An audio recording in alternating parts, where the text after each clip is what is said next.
Boa tarde a todos. No termo da Lei Complementar 101 de 2000, Lei de Responsabilidade Fiscal, estamos realizando a 8ª Audiência Pública de Finanças sobre o cumprimento das metas fiscais do primeiro quadrimestre do exercício de 2019.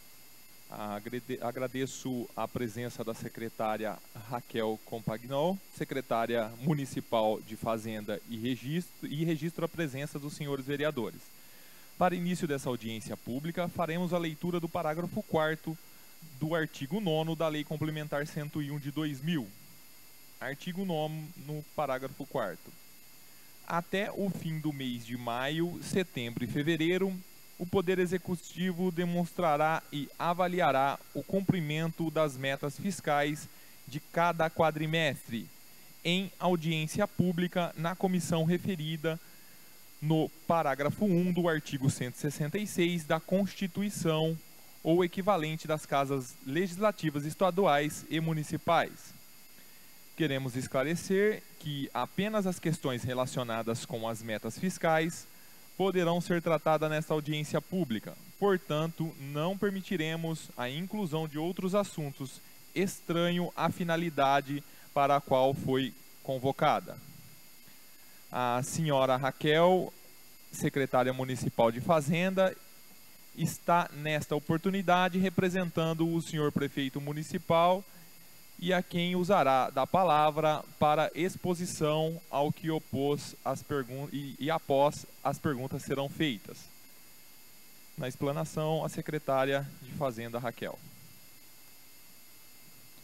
Cumprimento o vereador Joel, presidente da Comissão de Finanças dessa casa, o vereador Perecim, que representa aqui a presidência da Câmara, a vereadora Germina, o vereador Marcos Rosado. Boa tarde. Estamos aqui para fazer a apresentação, então, do primeiro quadrimestre de 2019. O primeiro quadro, ele trata das receitas do município durante esse período. O total das receitas correntes somaram R$ 210.989.195,40, sendo que o maior volume se trata das transferências correntes, seguido das receitas tributárias. As receitas de capital desse período foi de R$ 7.264.689,07. Se nós analisarmos comparados com a receita, o total das receitas deu R$ 201.220.450,71. Em comparativo com a despesa liquidada, um saldo positivo de R$ 36.340.729,18 no período. Nesse gráfico, eu gostaria que nós observarmos a dependência do município com as transferências governamentais, né? Então, aí o que está em amarelo é a parte que o município recebe de transferências. Então, FPM, ICMS, né, está composto aí nessa parte amarela. E o outro azul é da nossa receita tributária, então IPTU, ISS, né? Então, assim, mesmo que a gente trabalhe a nossa parte, né, que é a parte de recursos do município, né, o município ainda tem uma dependência muito grande das transferências governamentais. Então, dependendo de como está a economia do país, isso reflete diretamente nas finanças do município, né? Se fosse o contrário, se nós tivéssemos, como alguns municípios têm, uma dependência menor e que a sua receita tributária ela é maior do que as transferências, nós sentiríamos menos o impacto de uma crise, por exemplo, né? As despesas. As despesas nesse quadrimestre, as despesas correntes foram de R$ 154.366.565,76, sendo que o principal despesa é com pessoal e encargos sociais. As despesas correntes são 10 milhões, despesa de capital, desculpa, R$10.037.263,61. Total de despesa liquidada de R$164.879.721,53. Aí as despesas por função de governo. Então, destacando, né, o principal função é a da saúde, né, que no período liquidou R$48.489.972,34, seguido pela educação, R$35.355.671. Total, então, de R$164.879.721,53. A receita corrente líquida, que é calculada nos últimos 12 meses. Então, é de maio de 2018 a abril de 2019. Somou um total de R$548.634.800,06, tendo uma dedução do Fundeb de R$41.953.235,86. Embaixo, nesse mesmo quadro, nós temos um demonstrativo de quanto o município recebe do Fundeb e quanto é retido das suas receitas, né? Então, no nosso município, em Santa Bárbara, nós temos um ganho de R$32.977.870,23 nesse período, entre o que é retido das receitas e o que nós recebemos direto do fundo. Fiz uma observação que acho que é importante, tem a ver com isso, que a lei do Fundeb, ela vai até 31 de dezembro do ano que vem, né? E esse assunto está começando a ser discutido no Congresso, porque é necessário que seja feita uma nova lei, né, após a vigência dessa, né? E no nosso município, a lei atual nos favorece. Porque nós, como a distribuição do fundo é pelo número de alunos e a nossa receita ela é menor, então nós, no caso do Fundeb, nós ganhamos. Então, para o município de Santa Bárbara é interessante que a nova lei seja feita nos padrões que é essa, né, para que a gente continue tendo, sendo beneficiado com o fundo, né? Resultado primário.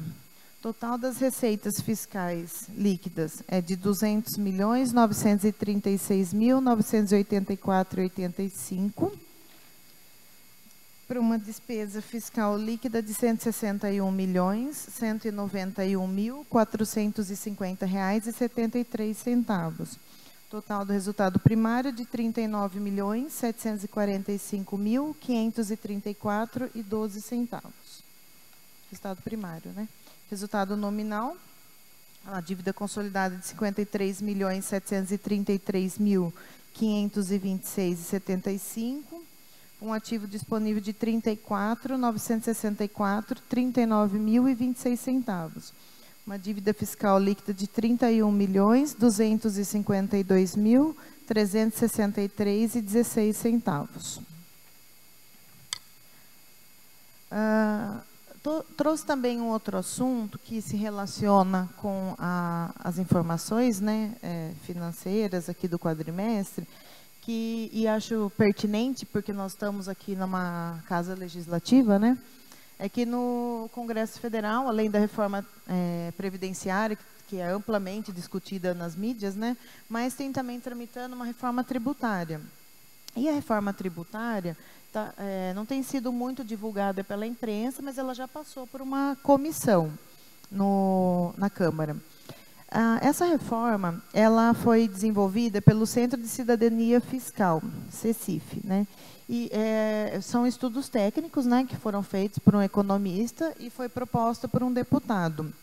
E o objetivo dessa reforma é substituir 5 tributos que nós temos atualmente, que é o PIS, COFINS, IPI, ICMS e ISS, por um único imposto, do tipo do IVA. O IVA é o imposto que tem em outros países. Aqui ele seria chamado de Imposto sobre Bens e Serviços.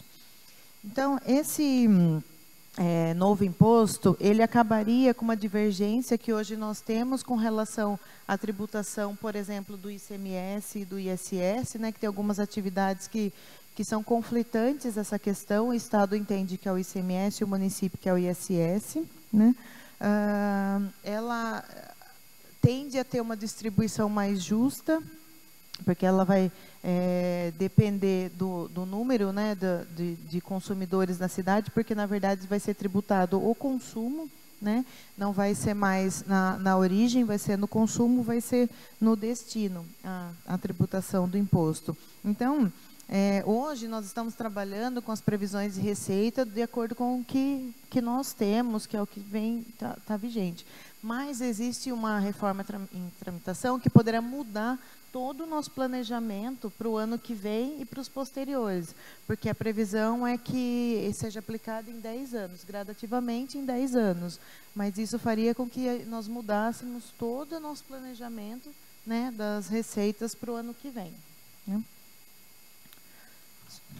Então, finalizando os quadros, nós temos agora o demonstrativo dos restos a pagar. Então, nós tínhamos no exercício anterior processado 63.378.824, não processado 11.112.000. O saldo, no momento, processado 2.602.000 e não processado, que é o não liquidado, 6.133.000. O último quadro, ele tem relação com a receita corrente líquida, né, que já foi demonstrado, e os índices da gestão fiscal do município. Então, para uma receita corrente líquida de R$ 506.681.564, nós temos, num período, uma despesa com pessoal de R$ 251.782.253, que representa 49,69%. A dívida consolidada líquida representa 2,46% da receita corrente líquida. São essas as informações resumidas, né, dos quadros da Lei de Responsabilidade Fiscal. Passo a palavra para o presidente da Comissão de Finanças.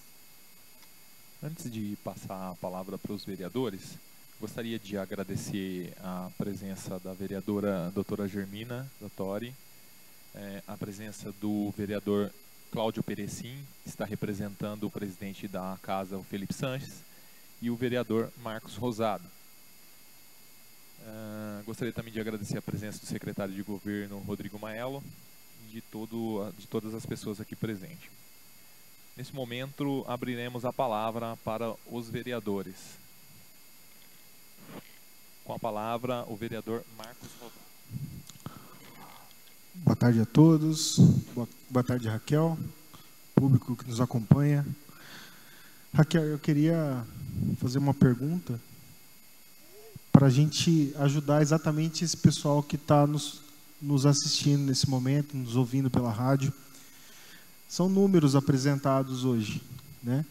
E eu queria que você, de uma forma mais simples, né, mais resumida possível, explicasse como está a saúde financeira do município hoje, para que a gente possa entender melhor todos esses números apresentados. Bom, acho que é importante, para responder essa pergunta, a gente voltar um pouquinho no tempo, né?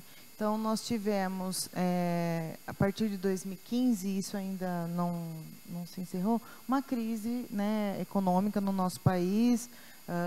Teve, num período também, a crise política que atrapalhou bastante a economia, né? E acredito que 2015 foi o pior ano de todo esse período, né? Só que, assim, as consequências de 2015, elas se transpassam para os anos seguintes, porque você deixou de arrecadar naquele período, você não arrecada novamente, né? Então, nós temos tido um esforço grande durante todo esse período para equalizar as despesas de acordo com a nova realidade de receita, né? O futuro ainda é muito incerto, né? A gente pode observar pela mídia, que ainda não tem segurança sobre se vai ser aprovada a reforma, se não vai, e isso interfere muito na economia do nosso país, e o nosso município ele é muito influenciado pelas receitas que vêm do Estado e da União. Mas eu calculo que hoje, com os cortes e toda a reformulação que nós fizemos, a gente tem uma condição muito mais favorável do que tínhamos há 3, 4 anos atrás, por exemplo.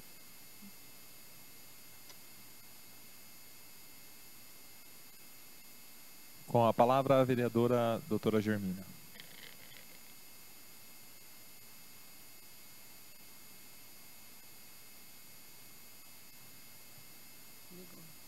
Boa tarde, vereador Joel. Boa tarde, secretária Raquel, Marcos Rosado, vereador Perecim, Rodrigo Maiello e pessoas que nos ouvem aqui presentes e pela internet. Eu só queria um esclarecimento, secretária, a respeito do Fundeb. Foi recebido 74 mil, né? E por que essa dedução é imposto? Como que é isso? Assim, o Fundeb é um fundo, né, que ele recebe as receitas de todos os órgãos e depois ele faz a redistribuição pelo número de alunos. Então, nós contribuímos para esse fundo, nesse período de 12 meses, com 41.953.000.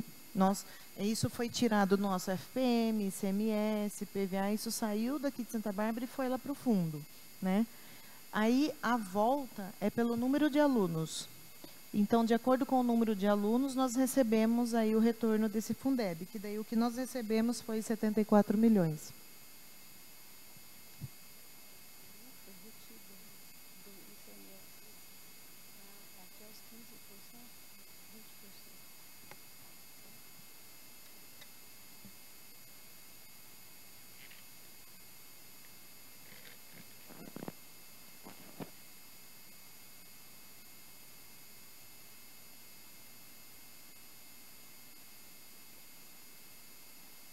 Com a palavra, o vereador vice-presidente Cláudio Perecim.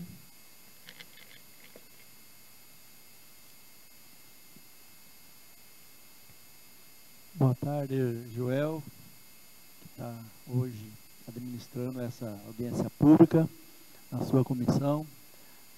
Boa tarde, Marcos Rosado, doutora Germina, e mais público presente, e também aqui o Éder, o Rodrigo Maiello, e boa tarde, Raquel, estando aqui hoje na Casa do Trabalhador, fazendo um demonstrativo daquilo que se arrecada, daquilo que se gasta. E a pergunta é exatamente essa. Hoje, pelos números aqui, as receitas está suprindo as despesas?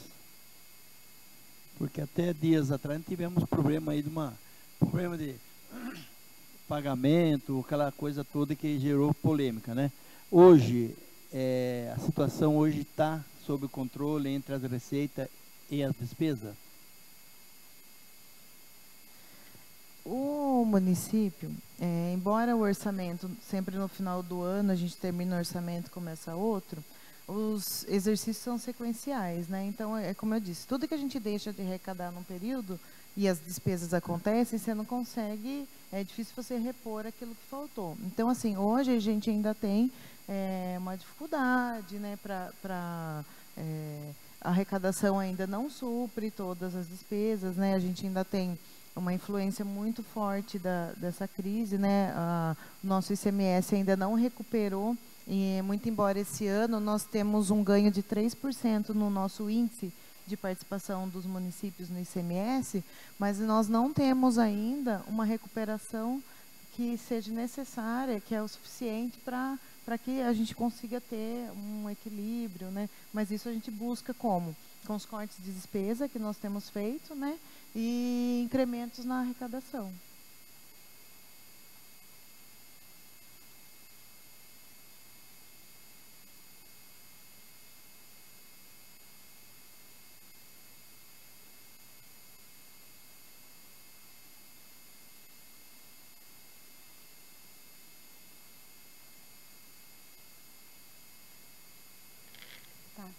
Desculpe, Raquel, mas eu queria só entender uma coisa.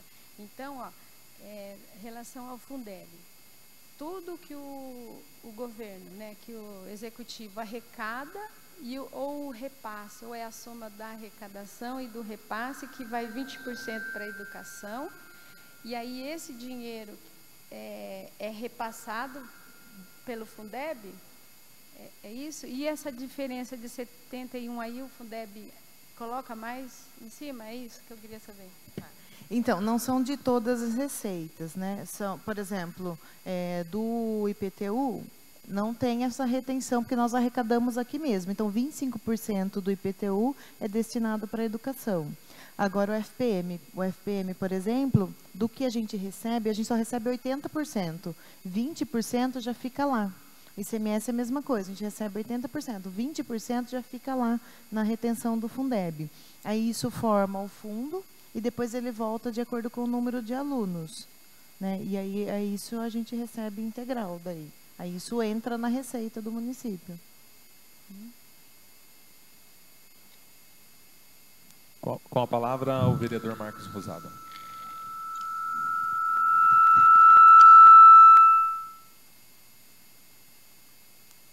Eu acho que não, meu não.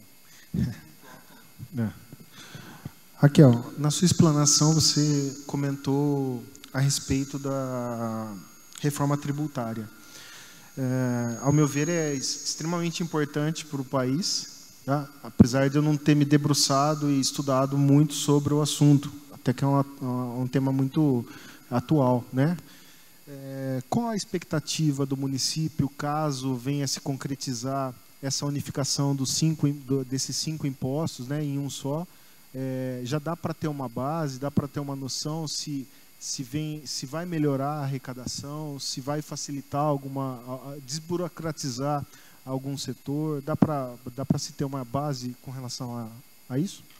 O projeto é complexo também, a gente também está estudando em cima dele ainda. Mas, assim, primeiro que a gente vê que uma das receitas que mais crescem no Brasil é o ISS, né, de modo geral, assim.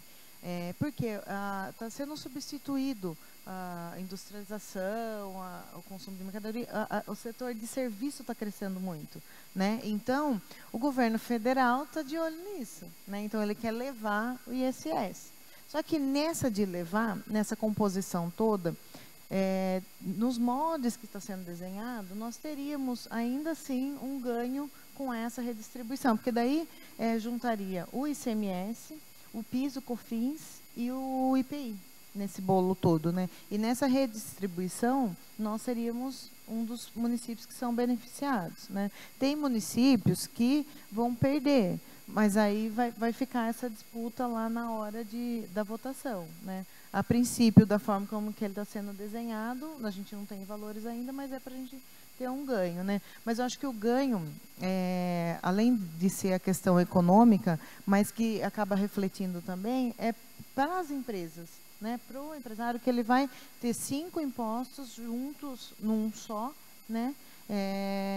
E isso vai acelerar muita coisa, porque hoje os empresários gastam muito com capacitação de funcionários para entender todo esse emaranhado que é a nossa tributação no Brasil, né?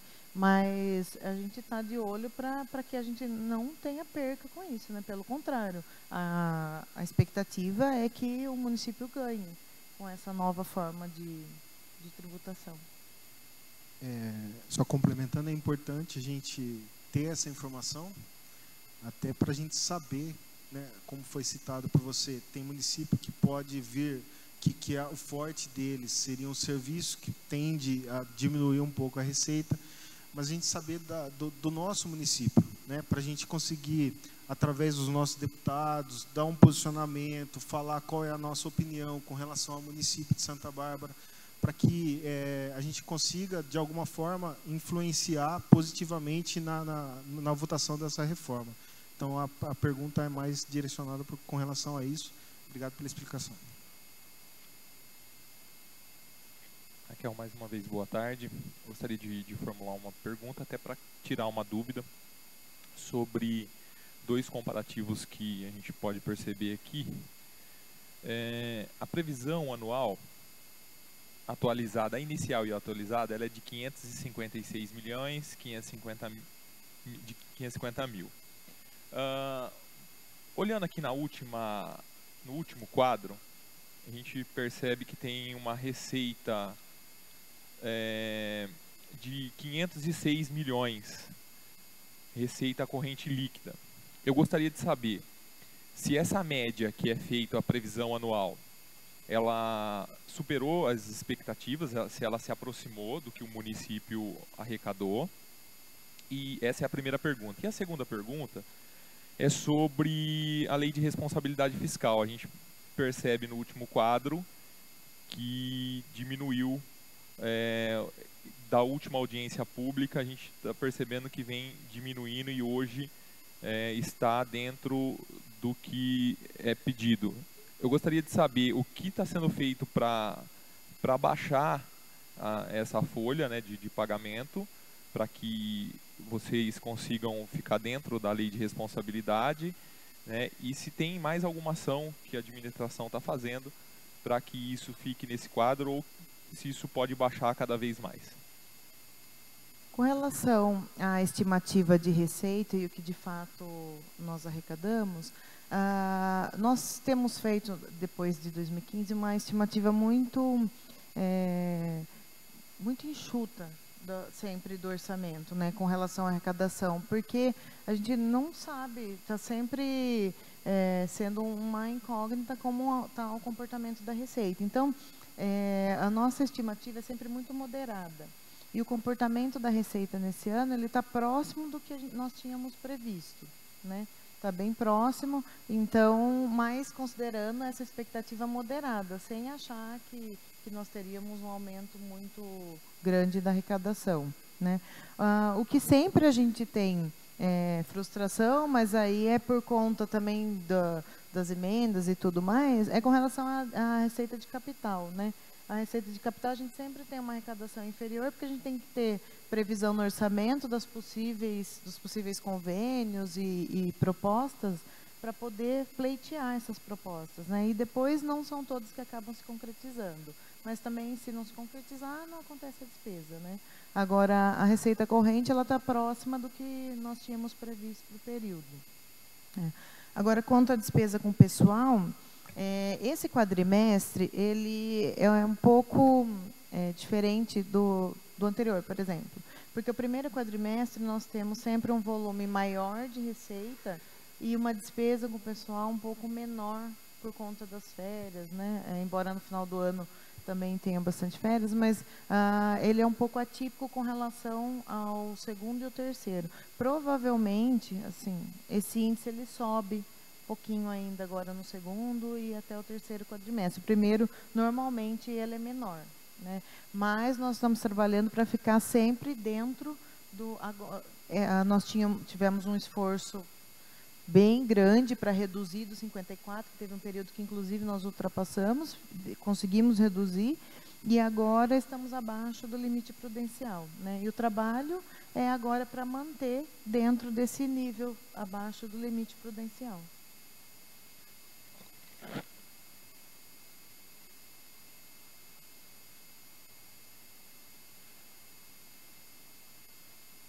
Abrimos a palavra às pessoas presentes que queiram formular alguma pergunta.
estive observando no meu extrato, que até eu vou estar olhando aqui, o código 115 foi recolhido em atraso no mês de abril, no mês de março, fevereiro, janeiro, dezembro e novembro. Novembro e outubro é o que tem aqui no meu extrato, o resto tem que buscar lá dentro da caixa.